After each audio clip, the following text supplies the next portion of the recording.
It is Saturday, and I'm in the happiest place in the whole entire world.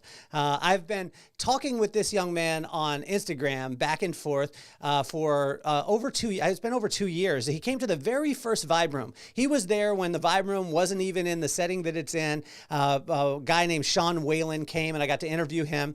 And we've stayed connected on Instagram, and his energy is incredible. He's got a podcast called Journey to Authenticity. It's Braiden Belnap. I'm saying it all right, but I tell you, the graciousness of this guy, and it's my honor and pleasure to be on today. And the show's going to go a little bit different. The show's going different today because I'm actually being interviewed. This guy has put me on the hot seat, and I just want to congratulate him on his journey, what he's doing. He's actually working with his wife in this project, and I think it's one of the most important things that you could do. People ask me about family, and they ask me about business, and they talk about all these different compartments.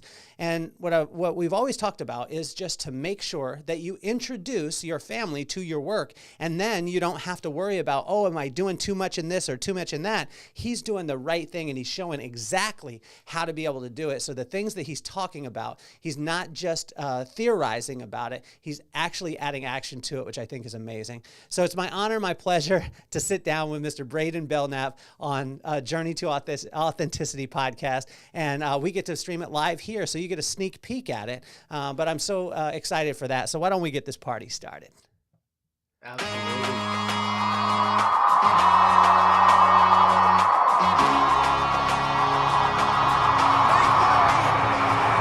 Nothing more on my mind. I got to shine, so every day I grind. Work in the morning, work in the evening. We's achieving, cause we believing. It's for certain, we put the work in. We ain't stopped just because it's hurting. Right before your eyes, so it's coming to no surprise. The takeover is televised. Over and over and over again. Make no mistake, we continue to win. Defeat never know, cause I will not lose. They wanna mimic my moves, but can't walk in my shoes.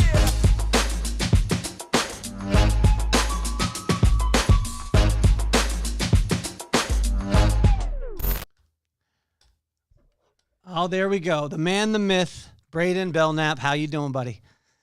Doing so good, Kelly. Thanks for coming on, brother. Oh, dude, this is an honor, man. I appreciate you. I appreciate your patience, and I love what you're doing, and I love that you're in the beautiful state of Utah, which will be in April with you. Absolutely. Man, that commercial got me jazzed. That was the way. Anyways, Kelly, to jump right in, what initially inspired speaking, podcasting, and writing your book, The Vibe, to start? Well, I think that it's never been for me inspiration. It's been desperation, right? And I said to my wife one time, well, quite a few times, I guess, that I said I wanted to write a book. And she was like, why don't you shut up and go do it? And it was, I don't know that she said shut up. She tells me that she didn't say that part. But it was one of the things where I talked about it for a long time, and then you have to have those people in your life that are willing to call you to action on the things that you talk about. And when you have those people, it's amazing. The book came because we had already done it, so it wasn't a theory. A lot of people will take a theory and then they'll build their life around the theory and hope that it works. We did it opposite. So we built a business. We built a multi-million-dollar business with multiple locations throughout the country. And when we did that, I looked back at it and said, because I had a couple people ask me how you did it. And so I wanted to write about what we had actually done as opposed to the theory of what I think could actually happen. It's what you said right there is crucial. That I believe everybody needs to really consider in their lives. Before you scale, you gotta know that it works. Just like anything, right? You gotta build a relationship with you before you truly go build and master a relationship with somebody else. When you start with that fundamental, you know it works, you know what needs to happen, and then you can scale up and make things a reality. Absolutely. So this all started in the hair business. I guess another follow-up question. I know the speaking podcast, you're doing a lot of that in the hair business too. Yeah. But what really inspired hair? Well, I think it's faith to faith and glory to glory, right? And so God never tells us that He's going to get us to the mountaintop right away. It's not going to be in one leap. It's just going to be step by step, little bit by little bit by little bit. And that's the part we get frustrated with. My dad bought dog clippers when I was a kid. We tried to shave the dog. The dog ran away. We put the clippers away. I needed a haircut. A couple years later, my brother ended up cutting my hair. My older brother was laughing. The brother that was cutting became an attorney. The brother that was laughing became a doctor. The brother who was getting the haircut and being laughed at became the hairdresser. But I didn't know that at the time, what God was doing in that faith to faith and glory to glory, He was building a discipline and a muscle that I had no idea. See, and when I started off, I was like, oh, I want to do the best haircut. I want to, make sure my guys have great fades. And then it went into, doing women's hair. And then it went into teaching what we were doing. But that took me all around the country and all around the world with Paul Mitchell, becoming an international educator with them. But I didn't know that it was what he was doing is working the muscle of having conversations and connecting with people, which would bring me into my next realm in my life, which was the podcasting and speaking, because the speaking from the stage was not just about the words that I said, it was about what people heard. And if you don't sit with people and you don't have conversations with them and you don't ask questions and allow them to speak, you don't actually hear what the audience wants. And if you don't know what the audience wants, it doesn't matter the words that you say. That's the truth. And beyond the stage, right? That's applicable to yourself, your relationship with your spouse, your kids, you name it. Absolutely. I mean, how long have you been married, Braiden? Man, we're going on 9 years. Okay. Well, you look young, man. You're from Utah, though, man. So what'd you get married at 12? I was 9 years together total. That's my bad. I got married at 19 years old. My wife was 18. So that's right. Awesome. That's amazing, man. That's incredible, dude. I mean, you're like, that part in itself is one of the most amazing accomplishments that you'll have. I was just talking with my friend the other day, and what he was saying to me is the most important decision that you'll ever make is who you serve, right? And so your choice of God, like, is your money going to be your God? Is success going to be your God? Or is God going to be your God? He said that's the number one choice. But the number two that's very, very close is your wife and your spouse that you spend the rest of your life with. And a lot of people, we don't have the tendency to take that into account. And, I just want to congratulate you on that and congratulate your wife too. Thank you. And you're not wrong there. It is very close to worshiping God. And when I say God, I mean God, right? Oh, yeah. The foundation of life. You come home to that. You go to sleep with that. Like, everything is built around this relationship. Now, I'll tell you, it hasn't always been easy. We both came from divorced parents. Okay. We had to really learn, what are our triggers, what's not serving us, what is serving us. And our active leaning in is why we're still married today. That's awesome, man.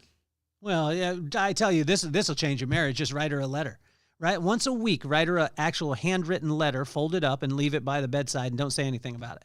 But write about the specific things that she's done this week that inspired you and that you absolutely love, but they got to be specific and they got to be down to the absolute detail. And you write that letter and you don't say anything about it. You don't pound your chest and say, did you read the letter? Just leave the letter there. And sometimes she won't read it for weeks on end, but I tell you, this will transform any relationship. You do this with your kids and your wife, right? Absolutely. But if I recall correctly, and I might be wrong here, don't you do it with your daughter daily? Yeah. I mean, there's times where I've slipped on it. And believe me, she lets me know, although she won't, always read them. But it's a practice that I did. My daughter went through some pretty dark times when she was in like 7th grade, like every 7th grader that went through the pandemic. And, I just wanted to I wanted her to understand and know how much she was loved every single day. And so I would write a letter every day. At the end of the week, I'd give her the journal. She wouldn't read it. I'd take it back on Sunday or the next day, and then I'd start it again.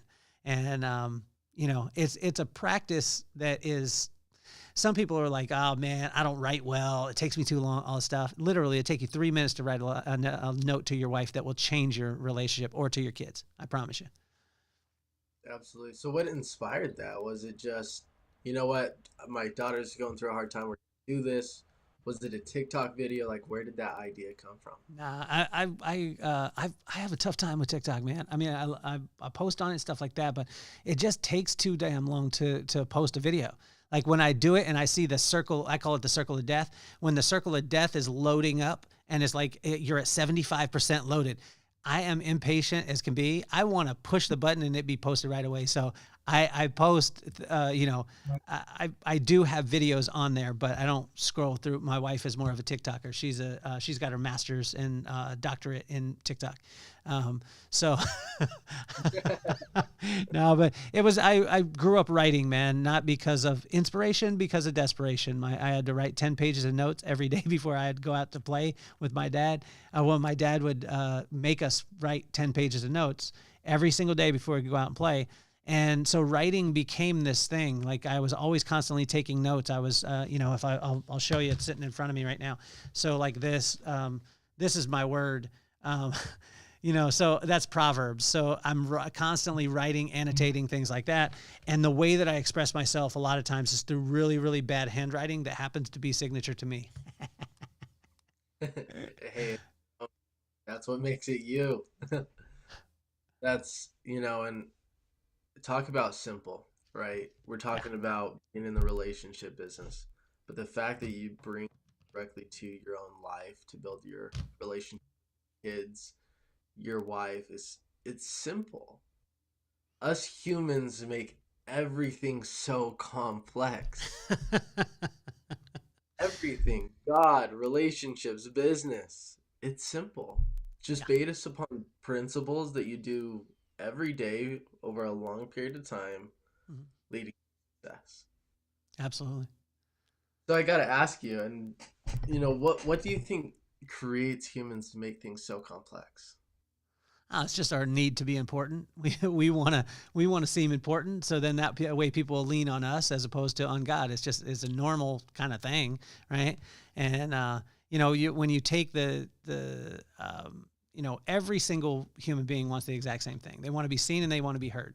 We have a little kid named Drew on our football team. We say, Drew, right? And little Drew, he came onto the team. He's the first year on our team. All the rest of the kids know each other. He was a little, skittish at first. And last night we only had 6 players and we pulled them together. And I said, guys, everybody, we're going to wrap around Drew tonight. And Drew's going to score a touchdown tonight. I said, on defense, he's going to be a dog. And he's going to be the pit bull. And he looked and he had that little fire in his eyes. And I walked by his mom before the game went. And I said, you're Drew's. Drew belongs to you guys. She just smiled big. And I said, he's going to score tonight. And she looked at me. And because you could tell that he hadn't played football that much and things like that. And sure enough, man, last offensive drive to seal the game. Here it goes. Our quarterback scrambles around, finds Drew in the end zone. He catches the ball and the whole sidelines erupts. He was so shocked, he didn't even know. And I was yelling out, Drew, and the team is yelling out, Drew. And he just looks at me, wide eyes. And then finally, after like 5 seconds, he just raises his hands in the air and he's like, it was me.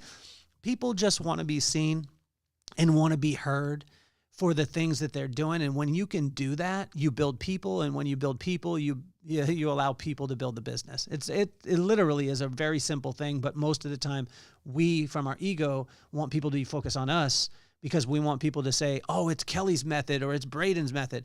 And God is just saying, I ain't playing that. Like when you do it, I blessed it and I caused it to happen.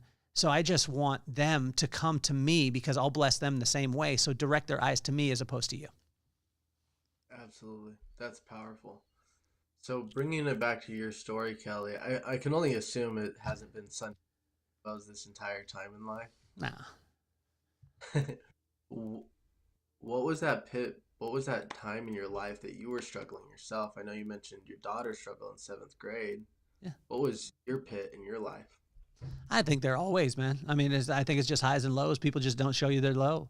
If you look at a graph that goes like this, right, that goes like on a steady increase, inside that, if you zero in, there's some dips and then it comes back up, and then dip, and then it comes back up, dip, and then it comes back up. I mean, there's constantly, man. When I opened my first business, within the first 5 years, I got robbed 5 times, like major robberies into it. 5 years ago, at 45 years old with 2 children, 30 years into a career in the professional beauty industry, literally, I just walked away from the audience, like completely cold turkey. I didn't say, hey, come with me, I'm starting a podcast, and hey, come with me, no, I stopped speaking in the professional beauty industry and literally went into personal development, like cold turkey. No one knew who I was. And so when I did it, everyone was like, oh man, it seems like you're kind of natural at this stuff. And I never told them. I didn't tell them my background of traveling 30 to 45 weekends a year, speaking to thousands of people a weekend. So you figure, and I did that for, 25, 30 years. So the amount of people that I spoke to get ready to walk into a place and a person be like, oh, wow, who's this new kid? He's kind of natural.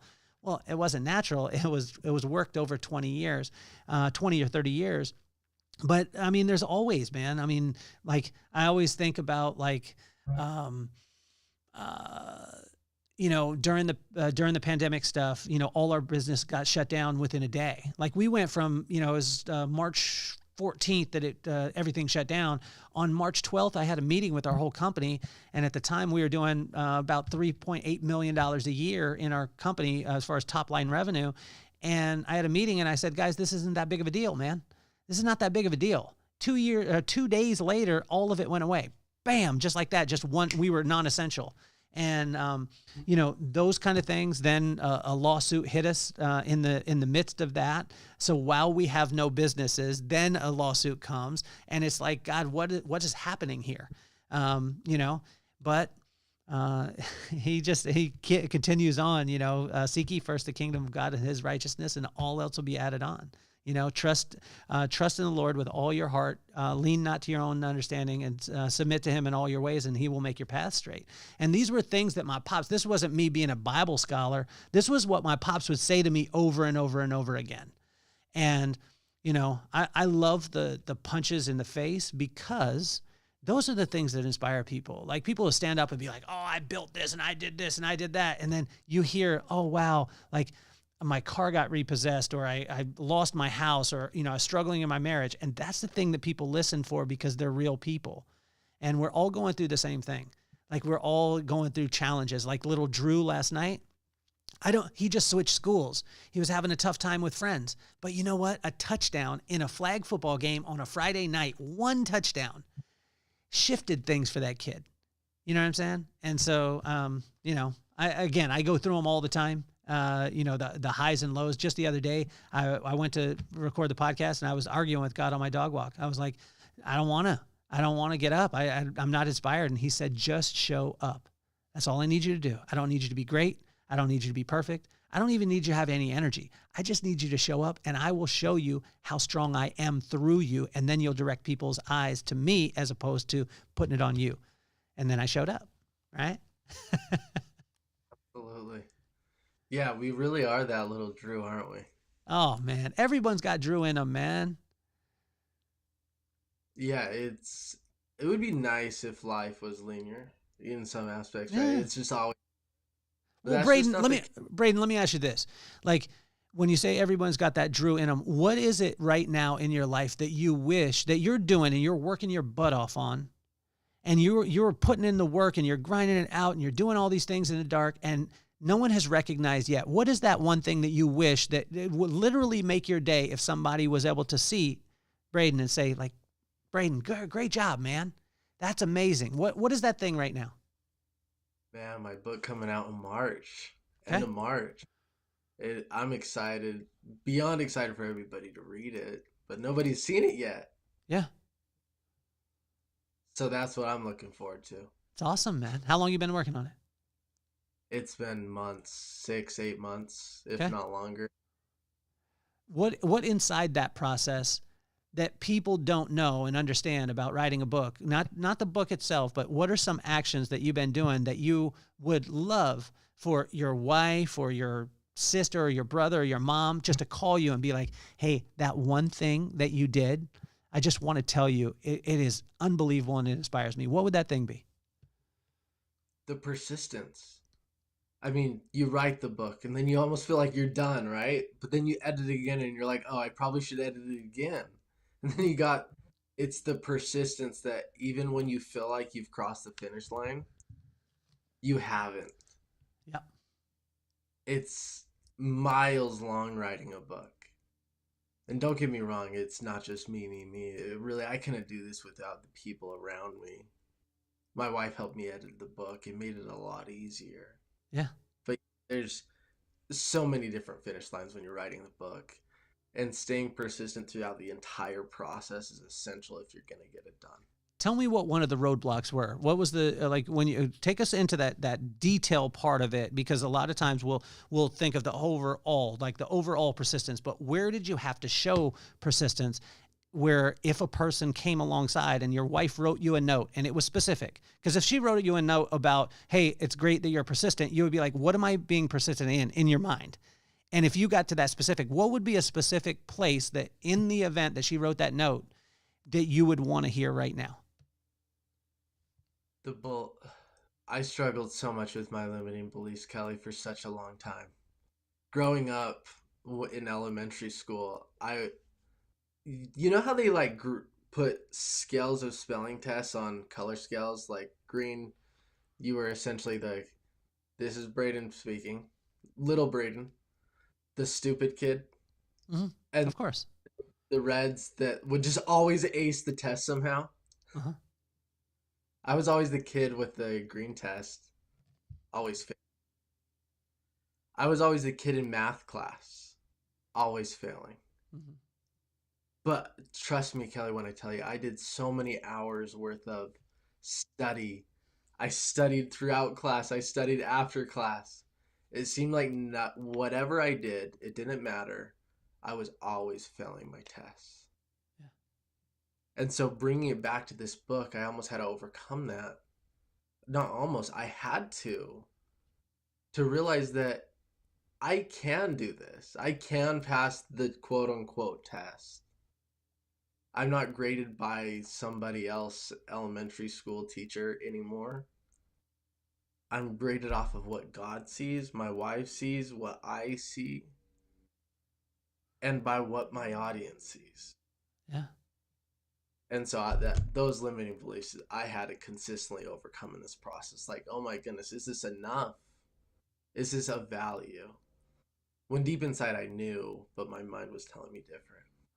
Let me ask you a little something more specific. What is something that you've done in your house this week? And I'll give you an example. When I washed the clothes, I just did all the clothes in the house, like every single piece of clothes. And I didn't just wash them. I dried them and then I folded them and I put them away, but I ironed them in the meanwhile. None of my family said, thank you, Dad, for ironing my clothes and putting them on my bed. And no one in my house did. If they did, I would light up like the greatest light in the whole entire world. What is something that you did last week in your house that you didn't see somebody recognize and say, attaboy, great job? That's tough because my wife really did recognize this one, Kelly. I wasn't focused on the cleaning like you. We're redoing our shower right now in our master bathroom. Uh-huh. And the night before we had my sister's birthday, the night before we had to get the shower and the painting done for it to be installed. I stayed up till 1 a.m. because we were busy celebrating my sister's birthday to finish it all. Let me tell you, that was exhausting. But my wife recognized me for that. So that's really it. And she recognized me. I can't say there was anything else that was like, shoot, babe. I bet you if you sit down now, I know you're young in your marriage too. So you're like, she's listening to this, so I'm gonna get in trouble if not. So Braiden, what I want you to do is this week, I want you to look at and just the little tiny things. And it could be something that's selfish, that's just for you. But most of the time as human beings and as men, as women, a lot of times we'll do something and we'll be like, oh, I really enjoy washing the dishes, or, maybe it's a chore or this little thing, and nobody sees it.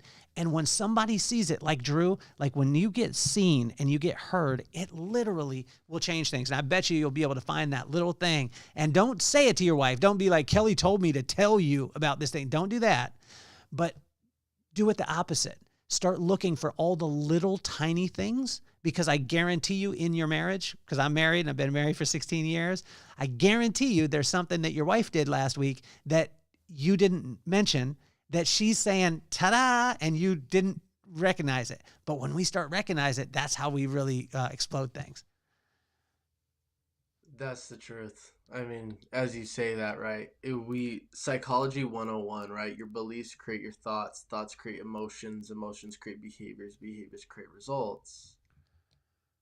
And ultimately, motion equals emotion.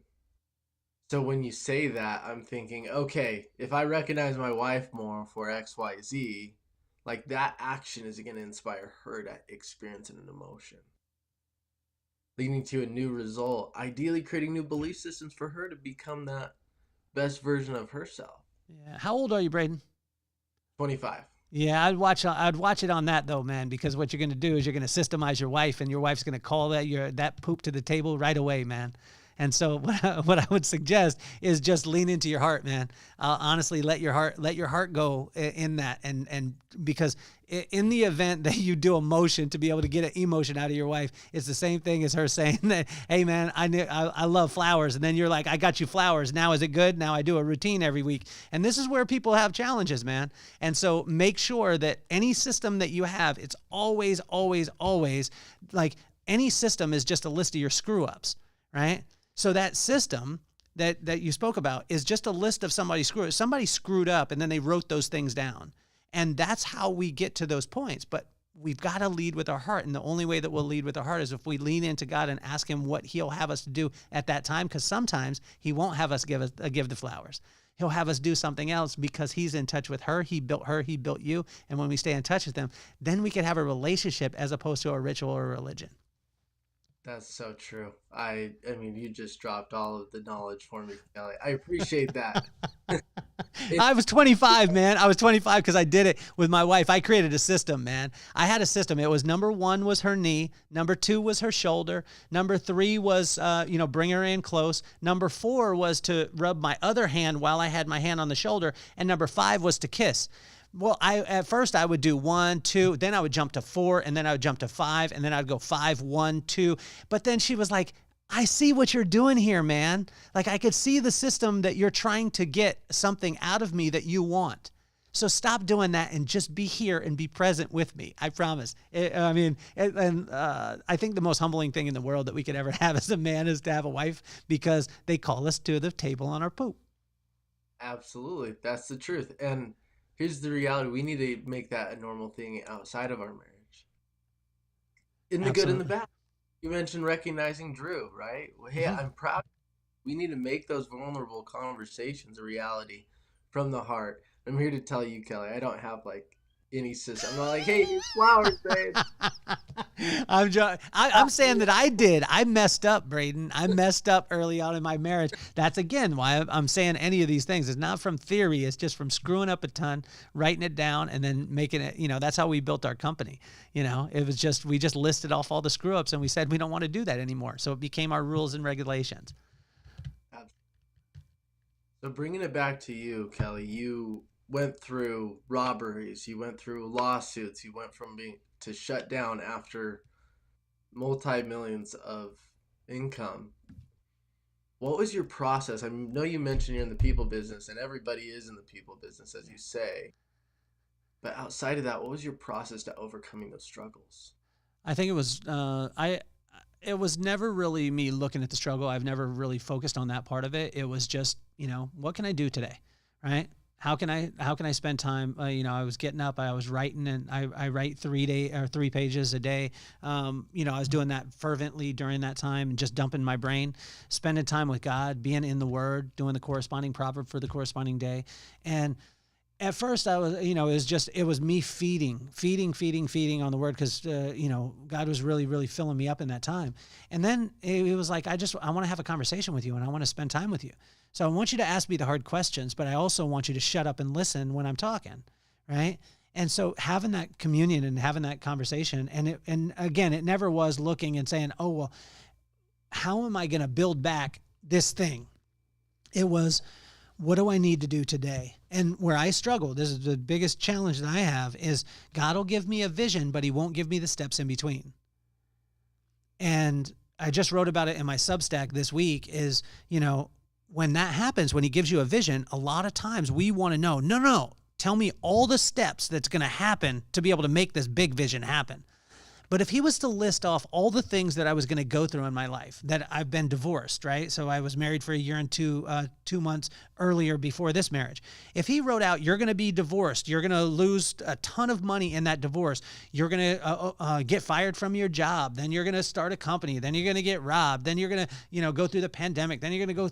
I would have checked off all those ones that I didn't like, that were uncomfortable. And I was like, nope, I won't go through that one. Nope, I won't go through that one. Nope, I won't go through that one. But those are the things that build us. Right?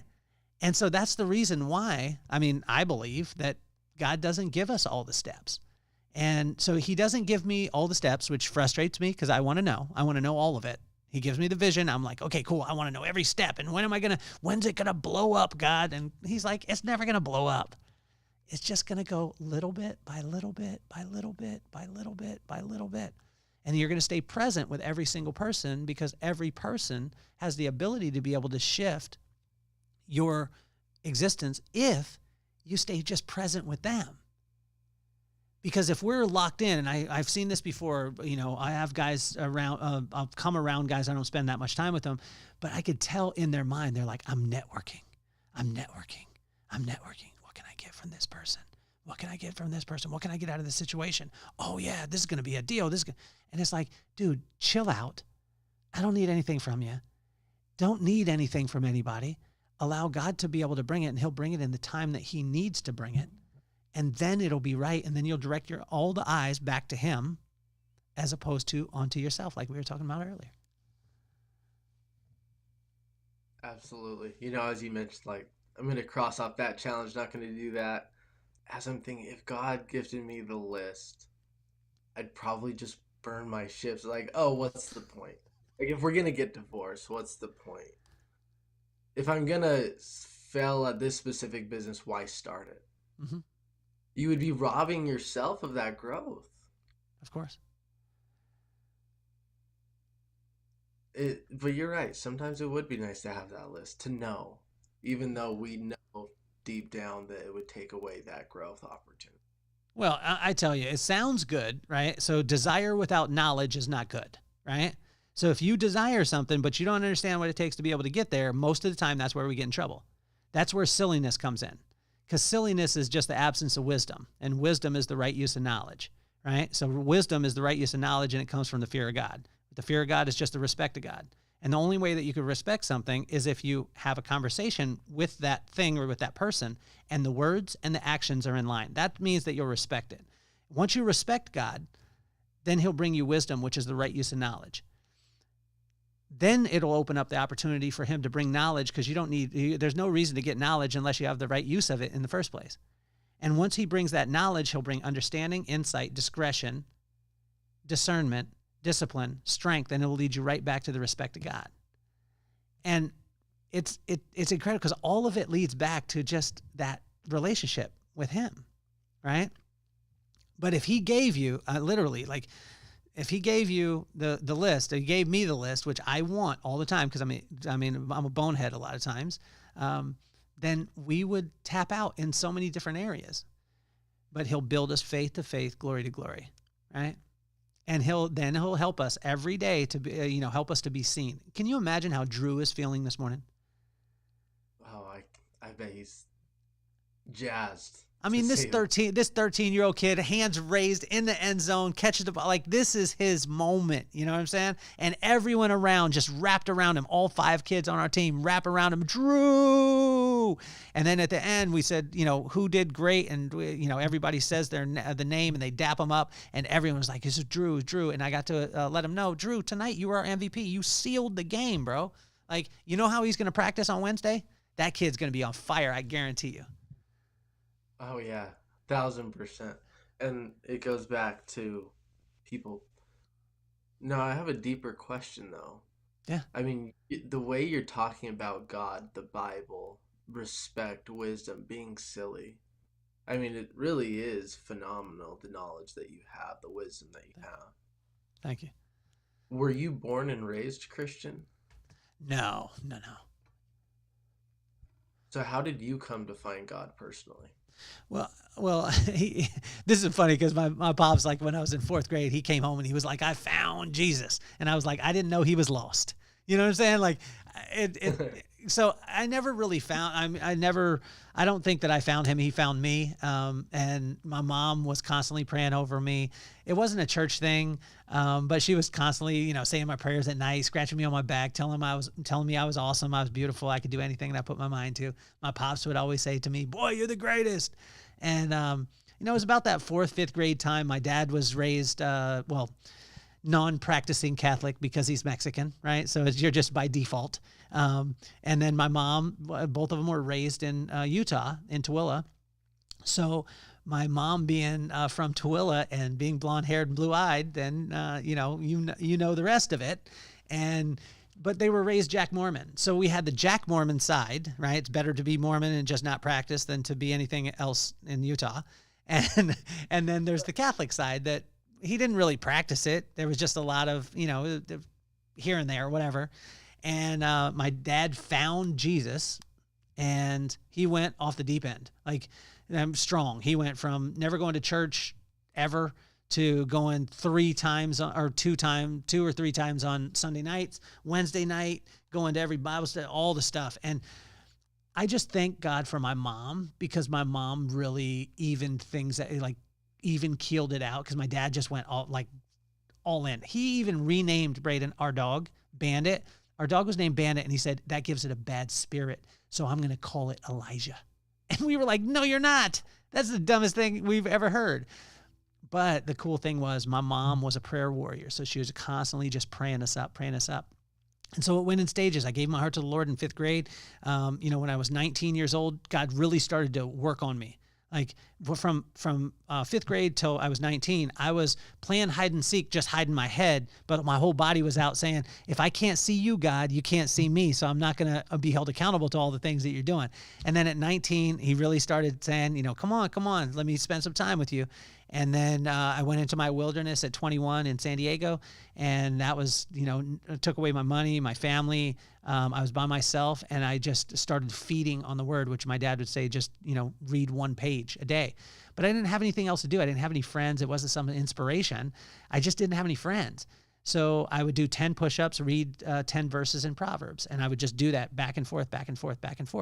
And, he let me know when I was 21 years old, God let me know that, if I was to choose him, that he would provide all the rest of the stuff. And then in 1997, then he told me that he would put me in a place that when I spoke, then people had to listen. And when they listened, they'd hear his voice as opposed to mine. And if it ever got to the point where I thought that it was me, then he would take it all away. And in 1997, Braiden, I was an assistant making $5 an hour in San Diego. And God's telling me, I'm going to bring the world to you. And I'm like, what are you talking? I'm a hairdresser. Like, I'm working in a salon, whatever it was. But 2 years later, he takes me to Vegas, and the whole world comes to Vegas. And I'm still like, but I'm a hairdresser, God, what is happening? And then he starts having me travel all over the world with Paul Mitchell. And guess what I'm doing? I'm speaking from stage, and I'm talking about the principles. I can't say the things because I'm working for a company at the time, but I'm saying the principles that I learned from my pops, which he learned from the Bible. So now I'm going to the world and doing it. And then he asked me on a dog walk 5 years ago. I'm walking, and God just says to me, would you be okay without the salons? And I just bravado, I'm having a conversation with God. I'm like, of course, I got this. 5 minutes later, I get a call through on my phone, and it's one of the directors of one of the salons, and she says that she's leaving. Well, she takes our whole staff out of one location, and things change. So one of the salons goes away within 5 minutes. And I'm thinking, okay, well, we still got, five of them left, and we're fine. Then the pandemic hits. No salons. You see, I said yes, of course, because I thought that it was going to be this, hey, here we're doing this great thing, and then we go into this other thing. But he asked me that. But he was preparing the whole time, faith to faith, glory to glory. But I had no idea all the in-betweens. I had no idea what it would look like to go into a completely new industry, completely cold in an industry that nobody really wants to, promote you. They're just trying to promote themselves. And when I started podcasting 5 years ago, people were like, "Oh my gosh, why? What does that even mean? What are you going to do? How are you going to make money at that?" And I said the same thing that I did when I went into the hair industry. I don't know, but I'll figure it out. I'll figure it out. And I still haven't got to the mountaintop. I'm just still working at it every single day, man. But I could tell you, last year a guy asked me about a routine, and I said that I read the corresponding proverb for the corresponding day. And, and he's like, "Well, why don't you do that on the podcast?" So on January 6th last year, I committed to doing what's called inch stones now, which is just small little things that you can pile up that will become the milestones in your life. And I started doing the corresponding proverb for the corresponding day. Well, I watched the listenership of the podcast drop off like a cliff. And people started telling me, "You shouldn't do that. That'll kill your career. You talk about God, people won't, they'll not hire you," all the stuff. And I asked God, "Do you want me to stop?" He said, "You're not playing for the audience. You're playing for an audience of one. And I just want you to be obedient as opposed to playing to the audience." And so over the last year, we produced 285, almost 290 episodes of the podcast, which a busy podcaster, as you know, will do 52 in a year. We're working at it. We're building it. And, I want to stay obedient to exactly what God would have me to do. And it not be because I want something in the end. It's just the obedience is the prize. And so, and I believe like he didn't bring me this far to be able to drop me off anywhere. And I truly believe that he'll make a way. Absolutely. As we've been talking today, Kelly, we talked at the beginning of this podcast how this isn't just a theory. You've tested it. And I might be wrong here, but it's clear to me that you just tested all of this on yourself first. You created the vibe around your own beliefs, your wisdom, the knowledge that God has gifted you. And you turned it into the podcast, speaking, the vibe room, your book. So walk us through how somebody can start to create their vibe so that they can truly become that version of themselves, that they wake up and they're jazzed like Drew today. Well, I think you just get jazzed wherever you're at, right? And joy is falling in love with your current circumstance and allowing magic to happen. I can tell you this, a guy named Rick Castro, one of the most wise guys that I ever met in my entire life. I met him at the Mandalay Bay, and he impacted my life and my dad's life. But he would always say to me, "There's no magic beans, man. Everybody's looking for the magic beans. There's no magic beans. What this is, what you see in front of you is 49 and a half years of getting your butt kicked, getting your face rubbed in the dirt, making mistakes, screwing up, not showing up to appointments, losing jobs, getting fired, all those things. It's a culmination of it, man. I mean, you look at the book that when you asked about the book, The Vibe. Oh, I wrote a book called The 6 Indicators for Business and Life. And I mean, it moved, but then I had a guy come on the podcast and we were just talking and he was like, "You're a vibe." And I said, "Well, what do you mean?" And he told me, and then I said, "Do you realize the second chapter in my book is about vibe?" And he said, "Well, you're just a vibe. That's what it is." And we just went on. His name is Paul Long, one of the best keynote speakers in the world. And he said that, and he was like, "You should actually just switch the name of the book to The Vibe." The things happen like that over time. How did I do the podcast? I mean, it started off as the Kelly Cardenas podcast, right? That's the way it started. But then there was iterations. Inchstones came in. We started to call it The Vibe. Then we started doing 3 shows on the podcast, which one I call my friends randomly, and it's called You Have to Meet My Friends. I call them randomly, and they don't know they're on the podcast, so they're on the podcast. I interview some of the most influential people in the world, and they all give advice to my kids by name. I do commentary, which is 15 minutes a day, 15, 20 minutes a day on your walk, that I walk you through Proverbs and how it can connect with 3,000-year-old wisdom, can connect with what's happening today. But I wouldn't say that there's anything that, there's really, I want to encourage every person listening. There's no steps that you're going to follow. Like if you wake up in ice bath and then you go to the gym and then you sauna and then you write 4 pages and you do the stuff. If you're not doing it from your heart, it's not going to work anyway. And what I would suggest is just fall in love with what's happening right now. Like if you're in the midst of the darkest, craziest time, like literally fall in love with this, because this dirt, this valley, this darkness that you're having is resting your body to get you ready to climb the next mountain. But I could tell you this, on the way up, appreciate it. When you get to the top, you won't stay there that long. The only reason why you get to the mountaintop is to look around to pick out the valley that you want to go rest in again, and that's where the valley is deep and dark, but that's where we're meant to rest.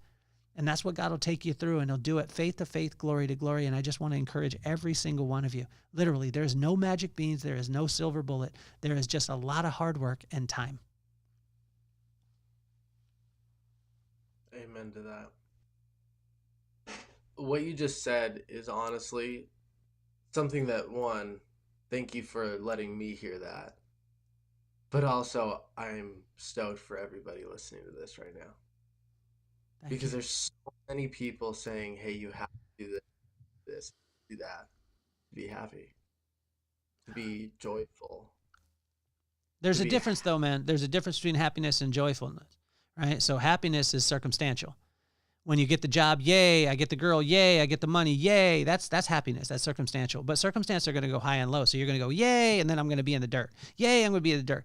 Joy is just fall in love with your current circumstances no matter what's happening. If you're in a single wide mobile home, which we were, a double wide mobile home, which we were, not getting clothes from the time I was in 6th grade to the time I graduated from high school, and having people make fun of, it was vintage, it's vintage now, but it was thrift store then. All those things, just falling in love with them until somebody says, oh, he's got different style. He's always doing something different. No, I wasn't. We just didn't have the money to get the stuff that the other people had, but we fell in love with it. If you can fall in love with that stuff right now, Braiden, like the journey, when you're talking about the book, so many people will say like, oh, when the book comes out, I'm going to be so relieved. No, be relieved now, like right now. Because what's going to happen is God is in the midst of the praise of his people, to praise him in all things, and praise unlocks blessing. It's not waiting till the circumstance happens. He works on a faith relationship. And if we can set into our mind and say, hey, I'm going to thank you, God, for getting robbed. I'm going to thank you for losing my job. I'm going to thank you for this divorce right now. What God will start to do is he'll start to unlock that blessing all around. And then we start to see things, not that the things change, we just see them different. And that shift, that's it. It's just a shift. It's victim, victor, right? The victim and victor, they see the truth, the struggle, they see the challenges, they see the goodness. The difference is that the victor sees the plan forward. Maybe not the exact steps, but they shift their perspective to put them in the right direction. And I would say too, man, I mean, most of people are looking to be the victor in our life as opposed to serving the one who wins. And when you serve the one who wins, like if I gave you a credit card right now, Braiden, and it didn't have a limit on it, and you never got the bill, how much money would you spend on that credit card? I mean, in full transparency, millions. Exactly. So that's what God wants us to do with his reputation. See, with his reputation, there's no limits on it. And when we charge on his credit card, he's never going to give us the bill. He already paid the price. But most people want to say, no, I want it to be my credit card. I need my name on it. I need to be the victor in this situation. No, you don't need to be the victor. You don't need to be the victim. What you need to do is connect with the one who's going to win the battle anyway. And when we connect with him, he's going to win it. And so charge according to his reputation. And his reputation is that, honestly, like he built all this stuff. He built all of it. He could give it to you. But he'll only give it to you as he sees fit. It'll be his purpose, his plan, his timing, not ours. And that's the most challenging thing in the world because I'm a systemizing guy. Like I want to systemize every single thing and run you down. And literally, like I could, if you, in the hair industry, we did it. We took 19-year-olds and turned them into 6-figure earners within 4 years. We had a system on boom, boom, boom. You just do these things. But the one challenge is that we were dealing with people, and those people had circumstances, right? So many times we get focused on the system and we get so like locked in and loving the system and we manage people. But when we flip it around and we simply manage the system, which is a list of our screw-ups, and we love the people, and we just love them all the way through, what starts to happen is we start to realize that it's not about us, that it's about the one that we serve. And when we get that focus on, man, I tell you, you don't have to worry about the victim, the victor, any of those things. Just, I always like to be on the team of the guy. Like you, I don't know if you ever played sports this way, but when you had that guy, now they call him, the kids call him him. When we have him, I'm him, I'm him. I'm a game changer. Imagine if you had the best. If you played in a basketball game and you had Steph Curry on your team, you think you're worrying about anything? Not really.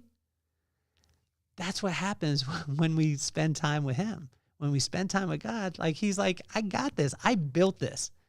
And I don't need your help. I just need obedience. Yeah?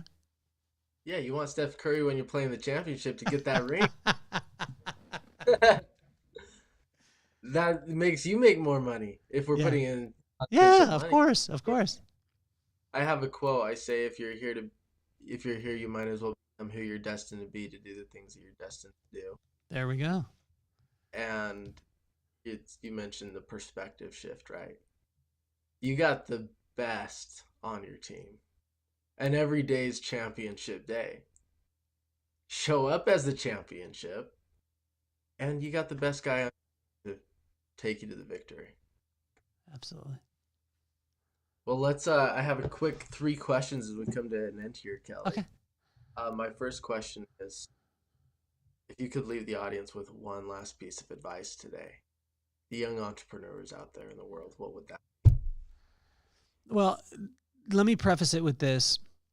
Is when I talk about a relationship with God, this does not mean that you don't have business savvy, because the most savvy guy in business is God, like, because he built it in the first place. So I want to make sure that people, because there are people that will shun, like, oh, I'm not about money. And no, if you do the right things for the right reasons, the right things will turn out, right? But what I would say to every single young entrepreneur that's out there, honestly, it's just a simple verse. It's Matthew 6:33. Seek ye first the kingdom of God and his righteousness, and all else will be added on. I think that's enough said. I read a book when I was earlier, just starting to be interested in business, and it's called, what was it called? The Bible for Business. I'm gonna drop this book in the comments. Okay, yeah, do it. And I'll shoot it over to you, Kelly. But honestly, one of the fundamental books that I really remember learning is that book. And it really tied the principles of how we talk about the Bible, how we read the Bible, and how it connects to business. And it connects a lot to me in my life. Or you can just read the Bible, and that works too. Well, but I think too, it's having almost kind of having a guide and understanding, right? So what I would suggest is, for every young entrepreneur out there, I would read the corresponding proverb for the corresponding day. There's 31 proverbs in the book of Proverbs. There's 31 days in a month most of the time, except we just passed a 28-day month. But if you do this, the way that it's broken down is the first 10 proverbs are about inviting you and showing you the benefits of wisdom. From 11 to 20, it's all about the consequences of silliness, which the silliness is just the absence of wisdom. And wisdom is the right use of knowledge, right? And then from 21 through 30, it is very strong, letting you know that in the event that you don't follow wisdom, it's not going to work out well for you. And in Proverbs 31 is the payoff.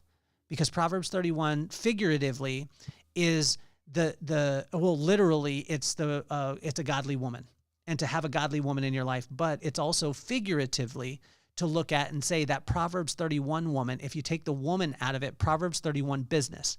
And let me tell you I got them right here. So I'll tell you what the benefits of a Proverbs 31, you can change the word. You could say Proverbs 31 woman, Proverbs 31 business, Proverbs 31 friend. So use that context. Number 1, it'll create a Proverbs 31 business with confidence, value, hard work, perseverance, intelligence, ingenuity, wisdom, prudence, honor, and beauty. Now just add that to a woman: confidence, value, hard work, perseverance, intelligence, ingenuity, wisdom, prudence, honor, beauty. These are things that we want in our life. And what the payoff is, if you go through 1 through 10, it'll invite you into all the benefits. It'll tell you all the things that'll happen if you don't listen to wisdom. And then it says the consequences of the silliness that you, in the event that you do. And if you keep those principles, what'll happen is you'll be rewarded with a Proverbs 31, business, woman, friends. And it's amazing because when we do that and we just feed, what'll start to happen is, and I've been doing this for 30 years, what'll happen is at first you'll read the word, then the word will read you, right? And you could read the exact same text every single first of the month, which is Proverbs 1 today. You could read that. And watch this from our conversation. This is nuts because it was written 30 years or 3,000 years ago.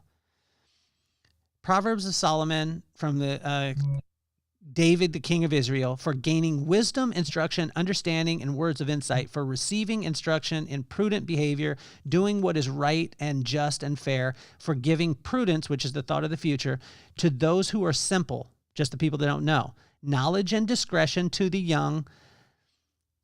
Let the wise listen and add to their learning, and let the discerning get wisdom or get guidance and understanding, the proverbs and parables, the saying and riddles of the wise. The fear of the Lord is the beginning of knowledge, but fools despise wisdom and instruction. And I mean, it's like when I think of this and as I read through it today, all I could think about is Drew.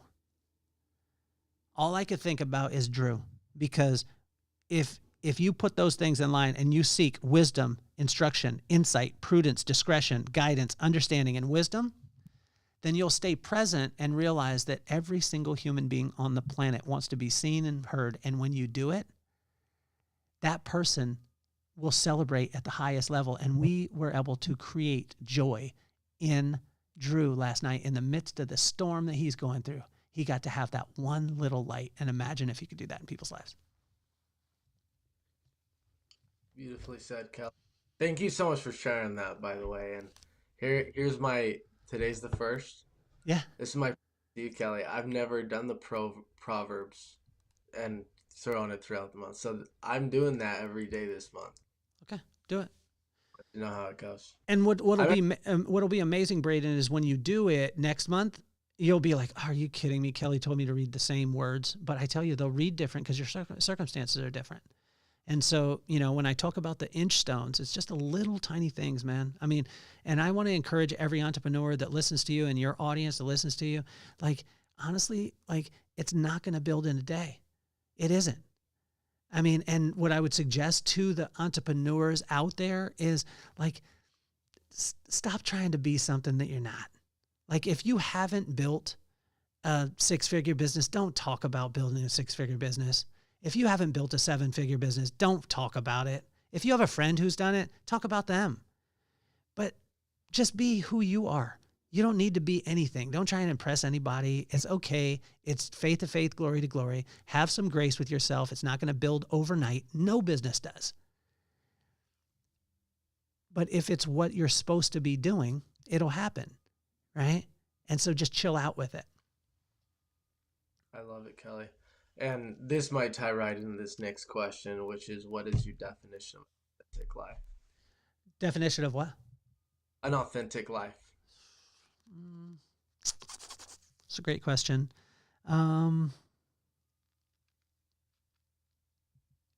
Just keeping it light, man. Like, I was just talking about it on the podcast yesterday. Like, God makes the heavy light. Like, well, a lot of times we want to get like so cellular on things, and God is like, you ain't gonna figure it out anyway. I made it. Don't worry. Like, keep it light. Have fun. Laugh with your friends. Have a good time, because that light is something that somebody else needs. It's not just for you.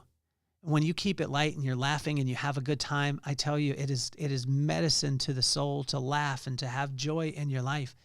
And it's not for you, though, because there's the person that's coming up next to you that you have no idea. They could be in a grocery store and you could never talk to them again. You would never know the impact that you had.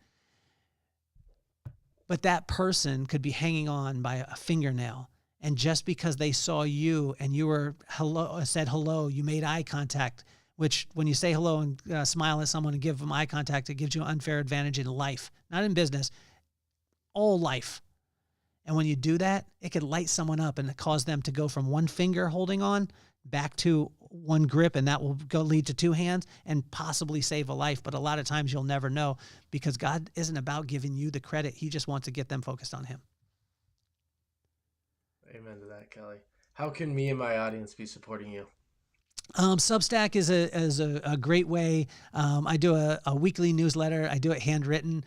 So this week I actually hand wrote it, and then I typed it out afterwards.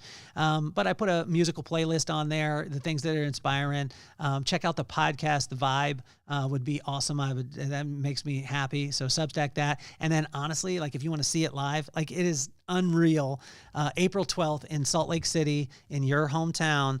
It's the Vibe Experience, and that's where you can experience it. So if you want to listen and watch, it's the podcast. If you want to read it, it's Substack. And if you want to experience it, it's the Vibe Experience. Let's go, Kelly. Thanks so much again for coming on. You got it. Hey, what I want to do, man, I would love to gift you and your wife to come to the Vibe Experience too. I want to tell you how much I appreciate you for having me on the show.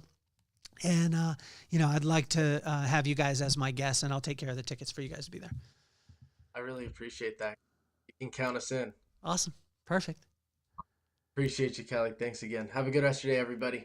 You got it, man. Hey, stick on after the commercial. Hold on for a second. Yeah, Braiden, I'm officially off the hot seat. Peace, love, and soul.